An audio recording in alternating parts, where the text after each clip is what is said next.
हाँ, सो बेटा अब जो अपन पढ़ने वाले हैं वो है ये चैप्टर के लास्ट 4 क्वेश्चन जो सबसे ज़्यादा इम्पोर्टेंट, ठीक है, जिसके अंदर अपने को सबसे ज़्यादा जो इस्तेमाल होने वाला फॉर्मूला है वो है टी एन का।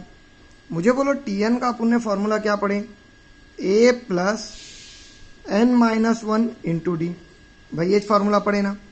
अच्छा फर्ज कर लो मेरे को T10 निकालना है, मतलब एन की जगह कितना लेना पड़ेगा 10, that is A plus obviously N की जगह 10 minus one into D, that will be equal to A plus 9D होगा क्या है? बराबर। सेम पैटर्न में अगर मेरे को T23 निकालना है, मतलब एन की जगह कितना लेना पड़ेगा 23, that is A plus N minus one, मतलब 23 माइनस वन इंटू डी। तो ये कितना हो रहा बेटा a प्लस 22D होने वाला है क्या, बिकॉज 23 में से एक गया तो 22 बचते। और उसके बाद अगर ऐसे ही मेरे को क्या करना है A25 निकालना है, तो a प्लस मुझे बोलो यहाँ पे 25 minus one into D, that is a plus 24D आ रहा क्या। अब ये तीनों को अगर ऑब्जर्व करें और अपने जो टर्म्स है अपन ने उसको ऑब्जर्व करें, तो मुझे बोलो यहाँ पे जितना नंबर है उससे एग्जैक्टली एक नंबर कम आ रहा है यहाँ पे, बराबर। जैसा यहाँ पे कितना था 23, एक कम आया, 25 था, एक कम आया। भाई बोलने का मकसद ये है कि अगर मेरे को T18 का फॉर्मूला बनाना है तो मैंने अगर a प्लस एक कम मतलब 17D लिखा तो कुछ फर्क पड़ने वाला है क्या, इसका मीनिंग सेम ही होने वाला है यहाँ। सेम पैटर्न में अगर मेरे को T8 का फॉर्मूला बनाना है तो मैं ऐसा लिख सकता क्या a plus 7D। Same pattern में अगर T11 का फॉर्मूला बनाना है तो a प्लस 10 इंटू क्या d। भाई ये टाइप में आने वाले हैं क्या आंसर अपने। तो बोलने का मकसद ये है कि जितना भी टर्म का फॉर्मूला बनाना है आपको, सिर्फ क्या करो एक नंबर कम लो किसके साथ, डी के साथ, वही फॉर्मूला बनता। अब आओ बेटा अपने क्वेश्चन नंबर 7 पे। देखो क्वेश्चन नंबर 7 में क्या दिया उन्हें, the 11th term and 21st term of an AP 16 and 29। मतलब इन्हें खुद क्या बोल रहा बेटा, जो तुम्हारा T11 है वो कितना है 16 है, बराबर, और T11 16 है, इसका मतलब a प्लस 11 है, एक कम means 10D, that will be equal to 16। ये होने वाला है क्या पहला इक्वेशन। सेम पैटर्न में अगर अपन दूसरा इक्वेशन चेक करें तो मुझे बोलो उन्होंने दूसरा क्या दिया, 21st टर्म इज 29, मतलब T21 इज इक्वल टू 29, बराबर। So T21 that is a plus 21 है, एक कम मतलब 20D, that will be equal to 29। भाई ये छोड़ने वाला है क्या। अब ये दोनों को आपको सॉल्व करने का है। मुझे बोलो जब अपन इसको सॉल्व करेंगे तो सिंपल, ऊपर ए है नीचे भी है, खाली मैंने क्या करा सब्सट्रैक्ट करा। किसको सब्सट्रैक्ट करा बेटा, तो सब्सट्रैक्टिंग 1 और 2 करा, एक और 2 को सब्सट्रैक्ट करा, तो a प्लस तुम्हारे पास क्या आएगा 10D, 80 इज इक्वल टू 16 पहली इक्वेशन। दूसरा क्या है बेटा a plus 20D, that will be equal to तुम्हारे पास क्या आएगा 29। चलो माइनस करिए, माइनस प्लस की जगह माइनस, फिर माइनस, प्लस है माइनस है कैंसल, 10 में से 20 गए तो माइनस 10 बचते, minus 10 D is equal to 16 में से 29 गए तो मेरे ख्याल से माइनस 13 बची हैं, माइनस माइनस कैंसल, भाई बराबर। सो D इज इक्वल टू कितना आ रहा बेटा 13/10, बराबर। चलो ये आ गया D का वैल्यू। अब अगर D का वैल्यू उठाए कोई भी एक इक्वेशन में रखें तो तुम्हारे पास खुद ब खुद A का वैल्यू आता क्या भाई, put D is equal to 13/2 in 1 रखो। 1 क्या है बेटा a plus 10D is equal to 16, ये है, that is a plus 10 into D 13/10, that will be equal to कितना बेटा 16, 10 कैंसल होता है बेटा। So a plus 13 is equal to 16, so a is equal to 16 minus 13, that's why a is equal to क्या आएगा बेटा 3, भाई बराबर। बेटा अब तुम्हारे पास ए का भी वैल्यू आ गया, डी का वैल्यू आ गया। अपने को क्या निकालना है यहाँ पे, 41th टर्म। मतलब ऑब्वियसली अगर मैं फॉर्मूला बनाया तो T41 का फॉर्मूला बनाए तो ऐसी बनेगा क्या, a प्लस 41 में से एक गया 40 इंटू डी। ए कितना है बेटा 3 प्लस 40 इंटू डी 13/10। बेटा 10 10 10 1 जा 10, 10 4 जा 40, so it will be equal to 3 plus 4 into 13। बहुत सारे लोग क्या करते इसके अंदर 4 और 3 7 करते, 7 को 13 से मल्टीप्लाई करते, जो गलत हो जाता। सो 3 प्लस 13 चौक कितने होंगे 52, और 3 और 52 कितने हो जाते 55।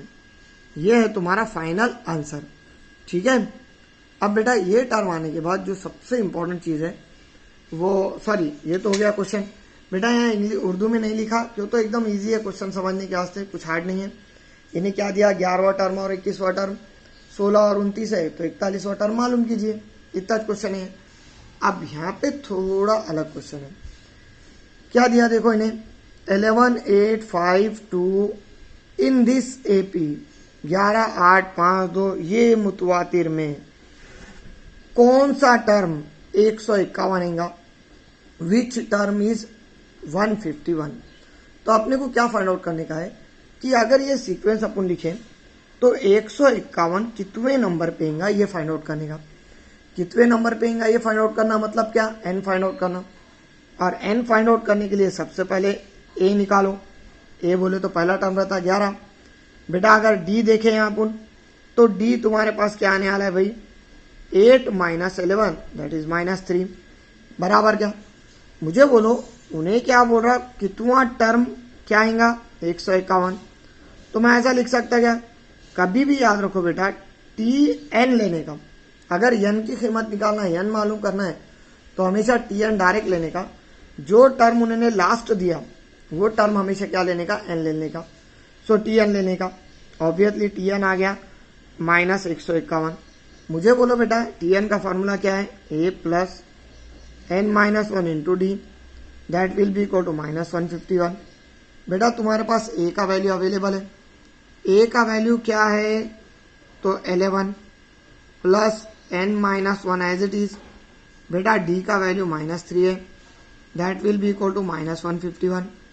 प्लस का 11 है उठा के उधर ले गए, -11 होगा तो n minus 1 into -3 that will be equal to -151 -11।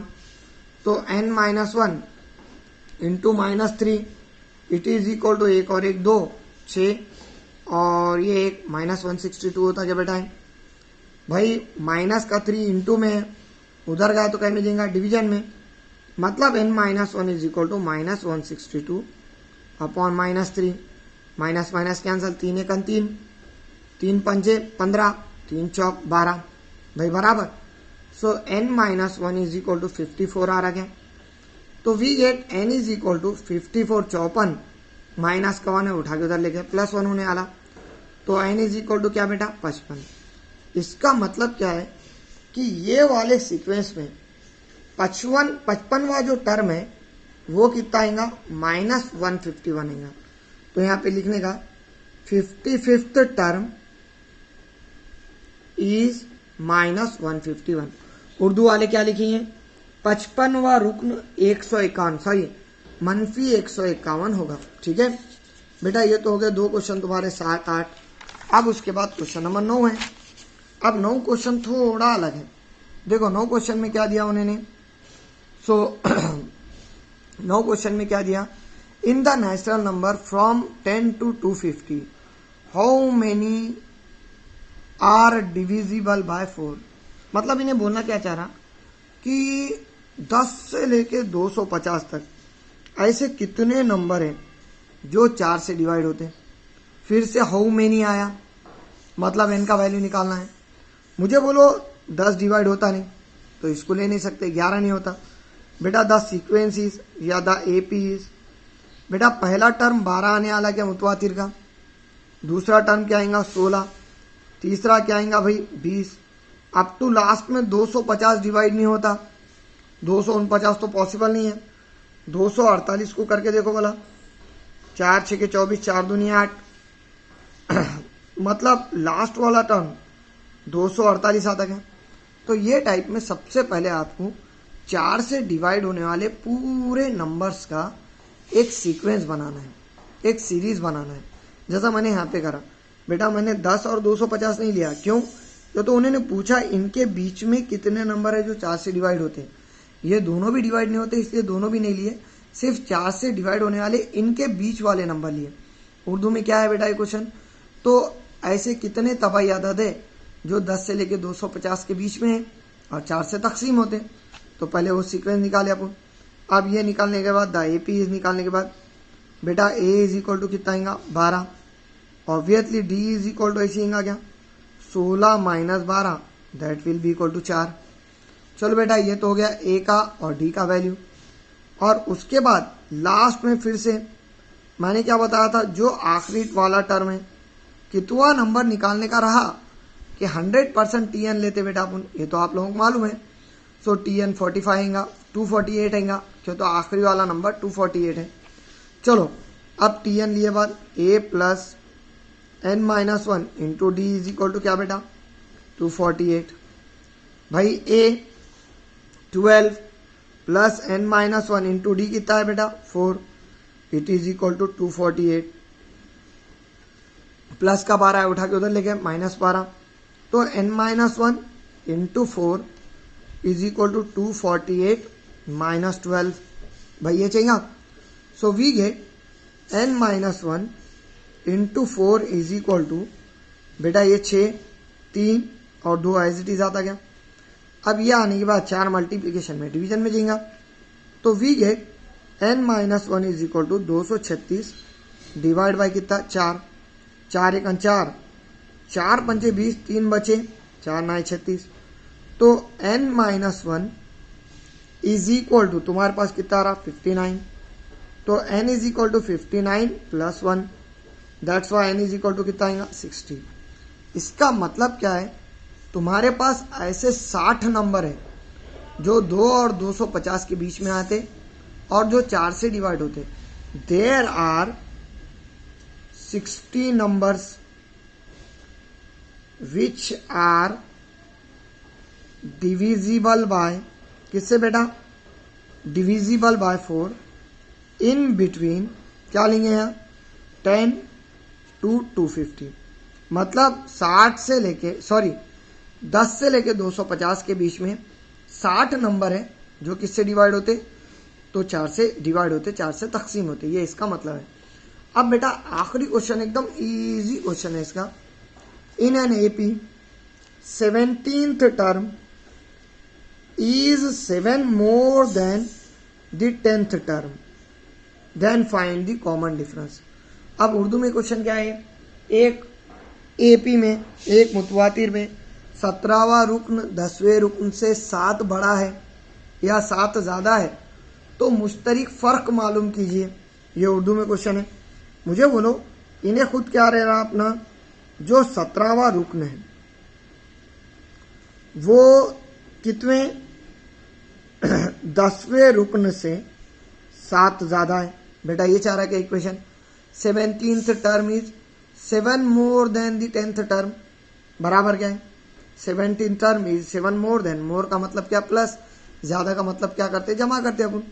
अगर 17 टर्म का फॉर्मूला बनाए तो A plus 1 come that is 16D। 10th term का फॉर्मूला बनाए तो A प्लस 1 कम मतलब 9D प्लस क्या आएगा 7। बेटा दोनों तरफ A है, कैंसिल हो जाता क्या। मुझे बोलो 16D प्लस का 9 है, उठा के इधर लाए 9 इज इक्वल टू 7। तो we get 7D is equal to क्या 7, that's why D is equal to 7/7। तो 7/7 आ रहा, मतलब D इज इक्वल टू कितना आ रहा 1। तो ये टाइप में तुम्हारा क्या करने का, D का वैल्यू निकालने का, कॉमन डिफरेंस निकालने का, मुश्तरिक फ़र्क निकालने का। एकदम इजी टॉपिक है बेटा ये। ठीक है, अगर कुछ डाउट है तो बिल्कुल पूछो।